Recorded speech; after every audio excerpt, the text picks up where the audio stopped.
이 시간 하나님께서 우리에게 주시는 말씀 신약성경 데살로니가 후서 말씀입니다. 데살로니가 후서 3장 6절부터 13절까지의 말씀입니다. 신약성경 335쪽에 있습니다.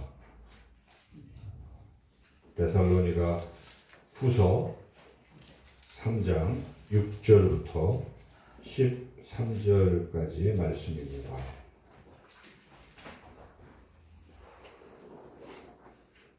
하나님 말씀을 제가 봉독하겠습니다. 형제들아, 우리 주 예수 그리스도의 이름으로 너희를 명하노니 게으르게 행하고 우리에게서 받은 전통대로 행하지 아니하는 모든 형제에게서 떠나라.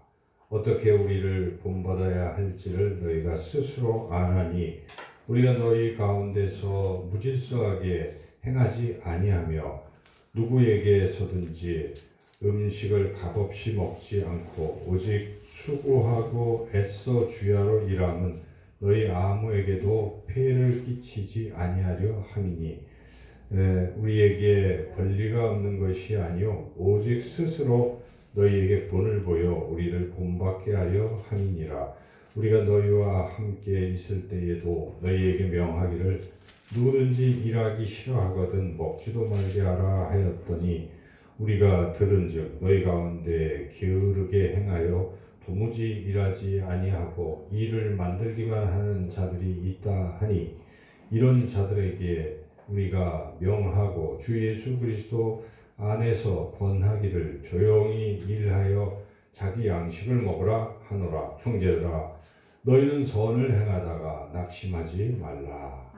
아멘. 기도하겠습니다. 하나님, 이 시간에도 하나님의 말씀을 듣겠습니다. 주의 성령께서 전하는 부족한 자의 입술을 주관하셔서 하나님의 말씀을 바르게 잘 전하게 해주시옵고 우리가 말씀을 들을 때에 성령께서 우리 심령의 귀를 활짝 열어주셔서 하나님의 말씀을 잘 듣고 깨달아서 우리 마음에 깊이 새기고 그 말씀대로 한 주간도 승리하는 복된 삶을 살게 해주시길 간절히 원하옵고 예수님의 이름으로 감사하며 기도드리옵나이다.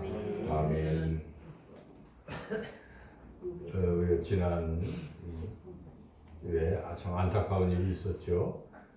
이태원의 그 참사로 인해서 언젠가 그제 또 한 분이 돌아가셔서 지금 157명의 참 그것도 다 젊은 그 꽃다운 나이에 귀한 목숨을 순식간에 잃어버린 우리가 참사를 겪었습니다.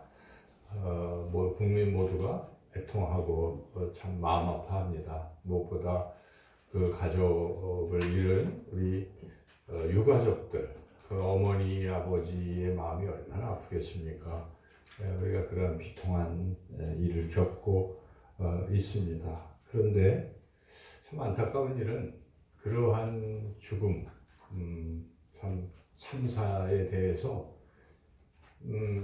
책임을 져야 할 사람들이 그 책임을 자꾸 피하려고 하고 혹은 누군가에게 이렇게 전가하려는 그런 일이 벌어지고 있습니다.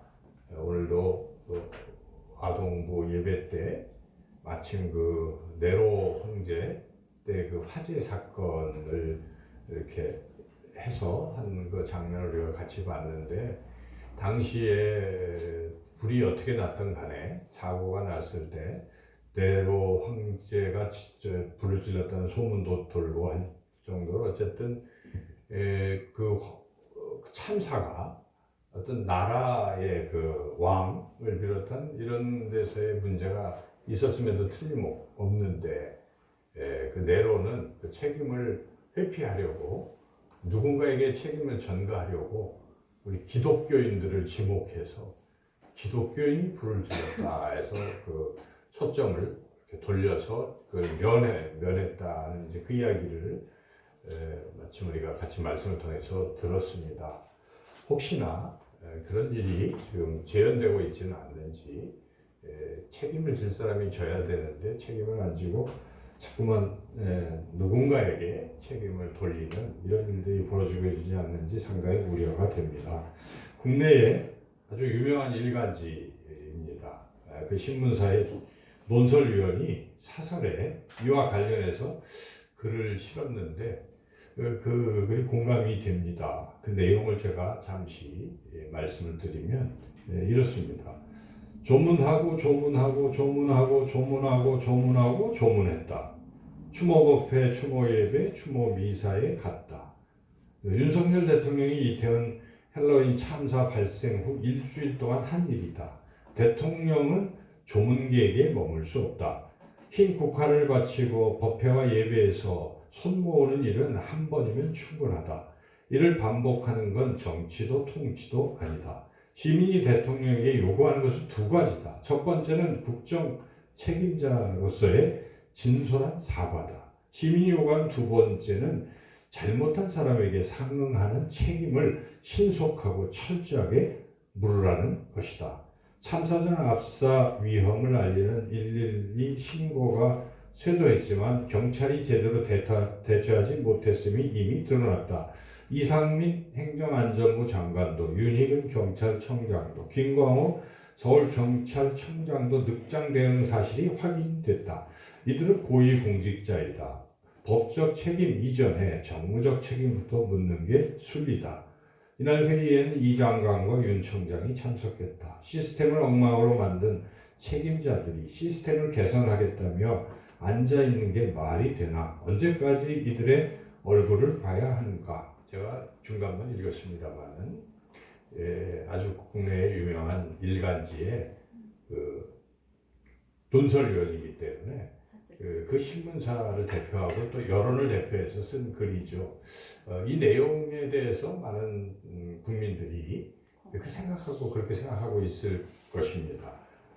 결국은 이 지도자, 국가의 지도자는 당연히 국민의 안전에 대해서 무한 책임을 지는 그러한 사람이죠. 그게 바로 그 자리에 주어진 직무이죠. 의무요, 직무인데 그 직무를 제대로 하지 않았다면 법적으로도 직무유기인 것이죠. 그 직무유기라는 것은 자기 직무를 안 한 거죠. 왜 안 했습니까? 게을러서 못한 거죠.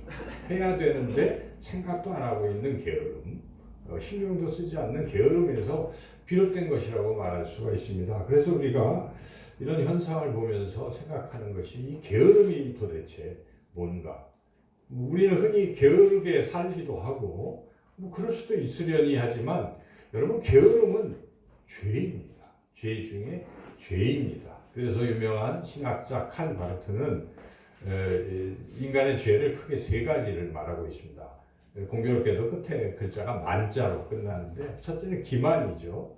기만은 말 그대로 남을 속인다는 것입니다. 이것이 큰 죄라는 것이죠. 그리고 우리가 아는 것처럼 교만이 죄입니다. 교만은 자기를 아주 높이려고 하는 이 교만의 죄, 하나님 가장 싫어하시는 죄일 수도 있습니다. 그리고 또 한 가지가 태만이라는 것입니다. 태만이 무엇입니까? 태만은 게으르다는 것입니다. 해야 할 일을 그냥 안 하고 있는 것을 큰 죄로 봅니다. 성경은 그래서 분명하게 이러한 게으름이 죄다 하는 것을 여기저기서 말씀하고 있습니다. 여러분들 잘 아시는 그 비유 말씀 가운데 우리 예수님께서 말세에 꼭 어떤 이런 일들이 일어날 것이다 하고 비유를 마태복음에 25장에 보면 비유가 쭉 세 가지가 나오는데 그 중에 첫 번째 그 비유가 있지 않습니까? 이 달란트 비유가 있습니다. 달란트를 이렇게 주었어요. 근데 마지막 주인이 그 달란트에 대해서 이렇게 어떻게 했느냐 하고 이제 물어보지 않습니까? 그런데 5달란트는 10달란트로 남기고 또 2달란트는 4달란트로 이렇게 늘리고 그런데 1달란트 가진 사람은 어떻게 했습니까? 그냥 그대로 가져온 것입니다. 그때 주인이 그를 향해서 뭐라고 야단을 칩니까? 악하고 게으른 종이라고 그렇게. 그리고 너는 이 천국 밖에서 슬피 이를 갈게 될 것이다 하고 쫓겨날 것이다 하는 것을 말씀하고 있습니다. 이어지는 비유도 그 열처녀 비유 아닙니까? 열처녀에게 다 이제 신랑이 오니까 맞아라 했는데 5처녀는 슬기롭게도 미리 기름을 준비를 했는데 5처녀는 준비를 못했습니다. 왜 못했습니까? 게을러서 못한 겁니다. 그런데 못한 걸로 인해서 어떻게 됐습니까? 너희들도 밖에서 슬피 이를 갈게 될 것이다. 이렇게 예수님은 분명하게 선언하시는 것입니다. 이 두 비유의 공통점은 무엇입니까? 날세를 살아감에 있어서 중요한 자세는 게을러서는 안 된다는 것입니다. 깨어 있어야 하고 부지런해야 한다는 것입니다. 신앙도 여러분 열정을 가져야 되는 것입니다. 그냥 늘 매너리즘에 빠져서 될 대로 되라, 그리고 끌려가듯 기계적으로 신앙생활하면 안 된다는 것입니다. 로마서에도 바울은 뭐라고 로마 교회를 향해서 말씀합니까?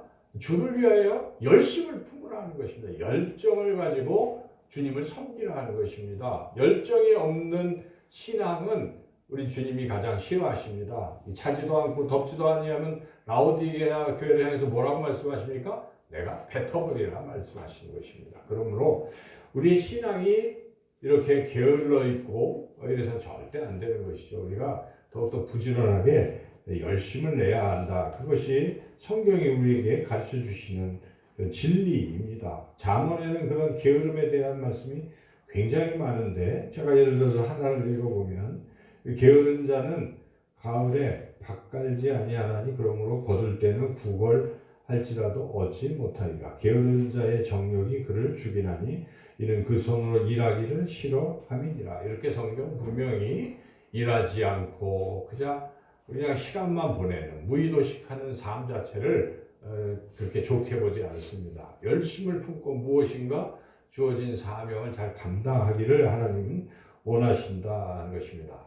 제가 언젠가 그 선교 단체에 그걸 이끌고 있는 그 리더의 그 설교를 듣게 되었습니다. 근데 설교 참 열정적으로 그 젊은이들을 이렇게 선교에 이렇게 하는 건 참 귀한 거죠. 그런데 가만히 듣다 보니까 저한테 상당히 걸리는 게 있었는데, 그것은 예수님이 2030년에 온다는 것입니다. 2030. 그런 기치를 내걸고 2030년에 오시니까 지금 뭐 이렇게 직업이 문제냐. 우리가 주님 재림을 맞이하기 위해서는 다 섬겨주러 나가야 된다. 목숨을 가서 바쳐야 된다. 이런 논지의 그러한 설교였는데 상당히 걸렸어요, 제 마음에는. 그래서 나중에 밖에 나가 있었는데 어떤 분이 얘기를 건네서 들어보니까 자기 지금 아들이 여기 막 선교지로 가가지고 어떻게 할 수가 없다는 게, 취직도 해야 되는데 그냥 다 버리고 어떻게 보면 주님을 위해서 굉장히 헌신하고 귀한 것 같은데, 저는 그게 과연 옳을까 하는 생각을 했어요. 오늘 우리가 읽은 이 본문 말씀이 그것을 우리에게 잘 이야기해 주고 있습니다. 이 본문 말씀은 그런 것입니다. 지금 예수님이 오신다는 거예요. 예수님이 재림하신다는 것입니다. 자, 이런 초대교회 교인들은 다 그런 생각을 갖고 있었어요. 주님, 마라나타, 주 예수여 오시옵소서 하는 이런 신앙을 가지고 신앙생활을 하고 있는 것인데, 그 교회에 슬그머니 들어온 이단이 이렇게 얘기하는 것입니다. 주님이 오시는데 무슨 일을 하느냐. 일할 필요 없다. 주님 맞이하고 해야 된다. 일하지 마라. 이렇게 계속 자기들도 그렇게 하면서 사람들을 그런 식으로 몰고 갔던 것입니다. 그런데 이것이 옳지 않은 것이죠. 그래서 사도 바울이 준엄하게 꾸짖고 편지를 쓴 것이 데살로니가 전서와 데살로니가 후서입니다. 우리가 지금 데살로니가 후서를 읽고 있는데, 데살로니가 전서에서도 이미 사도 바울은 이 부분을 경고를 했어요. 데살로니가 전서 5장 14절에 또 형제들아 너희를 권면하노니 게으른 자들을 권계하며 마음이 약한 자들을 격려하고 힘이 없는 자들을 붙들어주며 모든 사람에게 오래 참으라. 이것은 두 부류에게 지금 권면하는 것인데, 하나는 게으른 사람들입니다. 아까 말씀드린 주님 재림하시니까 더 이상 일하지 말자. 우리가 이렇게 놀고 먹고 뭐 주님 재림만 기다리고 막 이러고 있는 것이죠. 그런데 그 모습을 보고 연약한 사람들이, 믿음이 연약한 사람들이 거기에 따라가고 동조하고 이렇게 되는 이 데살로니가 교회를 보면서 사도 바울이 안타까운 마음으로 그런 게으른 자들과 어울리지 말라. 그렇게 말하는 자들과 어울리지 말라고 그렇게 권면한 겁니다. 그런데 데살로니가 교회가 그 얘기를 잘 들었으면 다행인데 잘 안 들은 거예요. 여전히 아무리 바울이 저 편지까지 보내주고 해도 읽고도 잘 여전히 똑같아요. 그래서 다시 데살로니가 후서를 쓰면서 그걸 권면하는 것이 특별히 오늘 본문 부분이 그런 부분이에요. 자, 오늘 본문 6절부터 13절인데 먼저 6절 같은 목소리로 함께 읽어보겠습니다. 형제들아, 우리 주 예수 그리스도의 이름으로 너희를 명하니 게으르게 행하고 우리에게서 받은 전통대로 행하지 아니하는 모든 형제에게서 떠나라.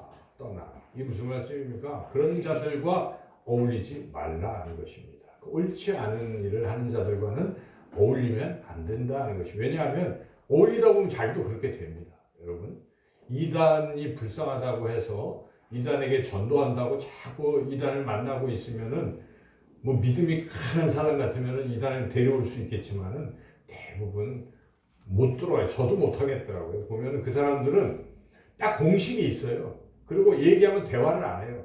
그것만 레코드 튼 듯이 계속 똑같이 얘기를 하니까 무슨 얘기를 어떻게 할 수가 없어요. 듣지는 않아요. 그냥 자기 한 얘기만 막 하고 가버리는. 그게 이제 이단인데, 그래서 성경에도 이단을 멀리하라고 돼 있어요. 근데 더군다나 우리 초신자들이나 믿음이 확실치 않은데 이단과 자꾸 접촉하면 안 되겠죠. 근데 당시에 데살로니가 교회에 그러한 부류들이 있었기 때문에 바울은 다시 한번 편지를 쓰면서 6절에서 그렇게 재림하시니까 아무 일도 하지 말라 하고 게으르게 행하고 있는 그들에게서 떠나라 이렇게 촉구하고 있다 하는 것입니다. 그리고 바울은 또 떠나야 될 이유를 설명할 때 자기들을 봐라 이겁니다. 자기들을 보고 자기들을 본받고 게으르게 하지 말고 일할 때는 일을 해라. 생업에 종사해라 하고 강력하게 이야기하는 것이죠. 그 부분이 이어지는 7절이죠. 7절부터 9절까지인데요. 한번 읽어보겠습니다. 어떻게 우리를 본받아야 할지를 너희가 스스로 아나니 우리가 너희 가운데서 무질서하게 행하지 아니하며 누구에게서든지 음식을 값없이 먹지 않고 오직 수고하고 애써 주야로 일함은 너희 아무에게도 피해를 끼치지 아니하려 함이니 우리에게 우리가 없는 것이 아니요 오직 스스로 너희에게 본을 보여 우리를 본받게 하려 함이니라. 바울 일행은 이렇게 복음을 전하는 사람들은 먹을 권리가 있다는 것입니다.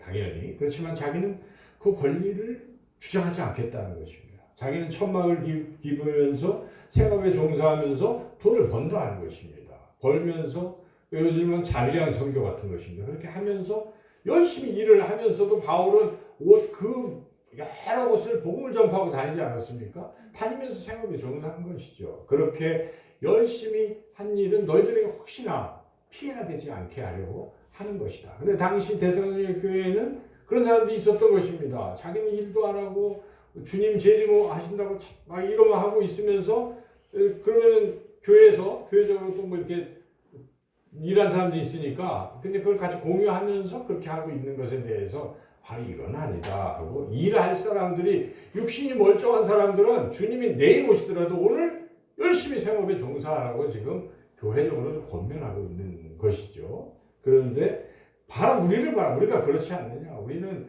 그야말로 복음만 전하고 있어도 되지만 이렇게 생업에 종사하고 있지 않느냐. 너희들도 우리를 본받아서 현재 열심히 주어진 위치에서 생업에 종사하라. 이렇게 권면하고 있는 것이죠.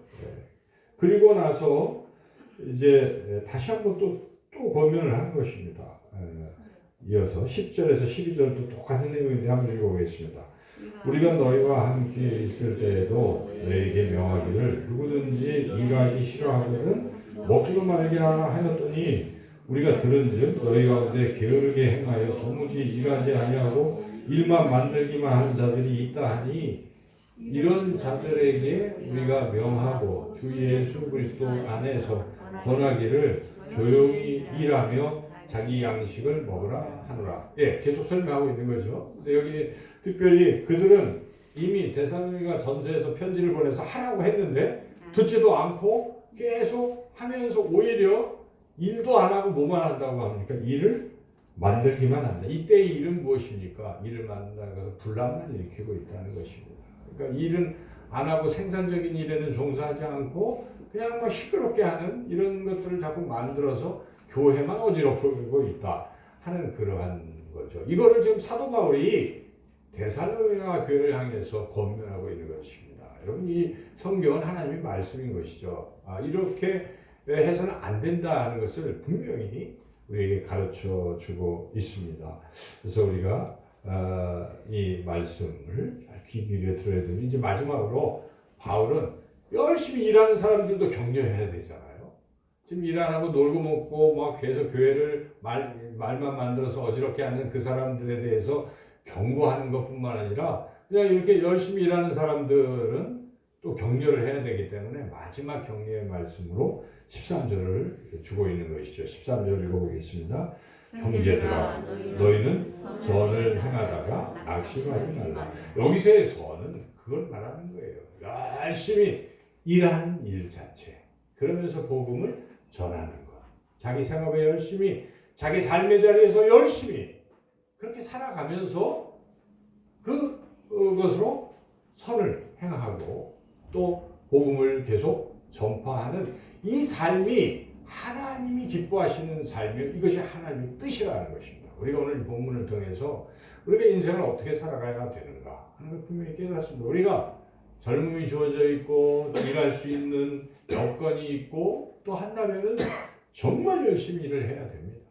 자기 자리에서 열심히 하는 게 신앙입니다. 그 자리에서 열심히 해서 다른 이들에게 영광을 하나님을 드러내고 그래서 사는 사람들로 하여금 하나님 믿는 것을 보니까 하나님 참 좋으신 분이다 이렇게 느끼게 하고 사는 것 자체가 전도요. 그것이 진정으로 하나님 기뻐하시는 삶이라는 것입니다. 우리가 신앙을 자칫 오해하면 그냥 교회에만 모이면 다 되는 걸로 알고 교회에 떠나면 그냥 아무렇지도 않게 사는 이것은 잘못됐다는 것이죠. 그래서 거룩한 산 제물로 하나님께 드리라라고 사도 바울이 권면하지 않습니까? 그래서 교회에서도 물론 열심히 해야 되지만 교회를 떠나서도 열심히 자기 삶의 현장에서 치열하게 열심히 살아가는 것 이것이 하나님이 기뻐하시는 삶이다 하는 것입니다. 그래서 우리가 오늘 이 말씀을 통해서 우리 삶을 어떻게 살아가야 될지 깊이 생각해 봐야 되겠습니다. 어떤 사람이 이제 빚을 졌어요. 큰 빚을 지고 그런데 계속 게으름만 피우고 있었어요. 그래서 돈을 꿔준 사람이 보다 못해서 가서 돈을 좀 갚아라 이렇게 얘기를 했습니다. 너 돈을 지금 어떻게 갚으려고 생각하고 있냐 그랬더니 내가 지금 세 가지를 생각하고 있다. 하나는 미안한 얘기지만 당신이 죽기를 바라고 있다. 그러면 그 다음에는 당신하고 나하고 사이에 맺은 그 채권 차용증 그게 없어지기를 나는 바란다. 마지막 하나는 가만히 있는데 하늘에서 돈이 뚝 떨어지는 횡재를 바라고 있다. 뭐 그런 얘기를 했다고 합니다. 이게 뭡니까? 그러니까 빚을 졌으면 열심히 일을 해서 내가 빚을 갚아야지 이런 마음을 갖는 것이 당연한 삶의 자세인데 그렇지 않고 그저 어떻게 여행수를 바라고 살아가는 것 이것은 하나님 기뻐하시지 않는 삶이다. 그래서 우리는 이 땅에서 살다 보면 빚을 질 수도 있고 또 그럴 때 그런데 그것을 빚을 나한테 꿔준 사람한테 안 갚으면 또 그 사람은 어떻게 되겠습니까? 그런 마음에 자기가 최선을 다해서 이렇게 살아가는 것 저는 우리 성도님들 가운데도 그렇게 열심히 자기가 모든 걸 바쳐서 이렇게 빚을 다 갚으시는 그런 아름다우신 분들의 이야기도 듣습니다. 여러분 그것이 하나님이 보실 때 참 아름다운 삶이었다라고 인정하는 삶인 것입니다. 그래서 우리가 그러한 어떤 게으름이라는 것을 좀 심각하게 생각해 봐야 합니다. 악마들이 귀신들이 이렇게 모여가지고 어떻게 하면 크리스찬들을 실족시킬 수 있을까 회의를 했다고 합니다. 그래서 뭐 간단합니다. 그냥 다 죽여버리면 되지 않습니까? 그랬더니 나이 든 악마가 그러면 안 된다. 그거 죽였더니 로마 시대 때 그 순교의 피를 통해서 더 성장했기 때문에 그 순교는 좋은 방법이 아니다. 그랬더니 또 다른 악마가 그러면 그냥 죽이지는 말고 감옥에 가든 활동을 못해서 괜찮지 않겠습니까? 그랬더니 그것도 안 된다. 감옥에서 뭐하냐? 걔네들 기도한다. 기도하면 이게 더 큰 역사가 일어나기 때문에 안 된다. 그것도 안 된다. 그럼 어떻게 해야 되는가? 그랬더니 이제 그 늙은 악마가 꾀를 내서 이야기합니다. 그러지 말고 그냥 마음대로 하게 다 자유를 줘라. 뭐든지 다 자유를 주고 딱 한 가지. 이런 마음만 줘라. 오늘 불편하니까 내일부터 하자 하는 마음만 주면 된다. 네, 게으른 마음만 주면 사람들은 나태해져서 더 이상 안 한다는 것입니다. 그래서 하나님의 나라가 성장하지 않게 될 것이다 하는 그런 묘책을 이야기했다는 이런 예화가 있어요. 우리가 이런 걸 생각해 보면 결국 이 게으름이라는 것은 하나님의 나라 또 하나님의 뜻을 이룰 수 없게 만드는 아주 중요한 잘못된 것이라는 걸 우리가 생각할 수가 있습니다. 그래서 우리가 항상 부지런히 열심을 품고 생업에 종사하는 것도 그 사명입니다. 칼빈은 그렇게 얘기했어요. 그 콜링이라는 직업이라는 것 자체가 그게 바로 하나님의 부르심이라고 이야기합니다. 그래서 각자에게 주어진 어떤 그런 생업 자체를 이게 하나님의 사명이다 이렇게 생각하고 열심히 살아가는 것입니다. 자녀를 양육하고 또 같이 살아가고 또 그 하나님이 풍족하게 주신 것을 또 이웃들에게 나누고 하는 이 삶 자체가 신앙이라는 것이죠. 이게 굉장히 소중한 부분이에요. 교회 와서 예배드리고 하는 것은 하나님 예배하는 것 참 중요하죠. 예배를 드리면서 또 하나님으로부터 힘을 얻어서 또 그렇게 살아가고 하는 여러분들이 지금 살아가고 있는 그 모습 그 자체가 그것이 참 아름다운 신앙의 삶이라는 것입니다. 그러므로 우리가 지금 이렇게 선을 행하고 살아가는 이 모습에서 행여나 괜히 막 그 이단들이 주 예수의 옷이 없어서 멋진 찬양을 부르면서 그냥 계속 아무것도 안 하고 하는 이제 그런 것을 보면은 나는 이게 영적으로 제대로 된 거야 하고 낙심할 수도 있는데 그러지 말라 하는 것입니다. 사도 바울은 지금 삶 자체가 아름다운 삶이니까 열심히 힘을 내서 살아가라 하는 그런 권면의 말씀, 우리 하나님 말씀 듣습니다. 게으름 죄악입니다. 행여나 예수님께서 곧 재림하실 것이니 다 포기하라 하는 그런 헛된 소리를 들으시면 무시하시고 오늘 본문을 기억하시고 우리 주어진 자리에서 수고하고 애써 일하며 주신 사명 복음 전파에 더욱더 열심을 내는 주를 위하여 열심을 품는 저와 여러분 모두의 삶이 되시기를 주님의 이름으로 축원합니다. 좋으신 하나님 감사합니다. 사도 바울을 통해서 귀한 말씀 주셨사오니 우리가 있는 삶의 자리에서 최선을 다해서 열심히 살며 하나님을 경외하고 또 하나님 주신 사명 잘 감당하게 해주시기를 간절히 원하고 예수님의 이름으로 기도드리옵나이다. 아멘.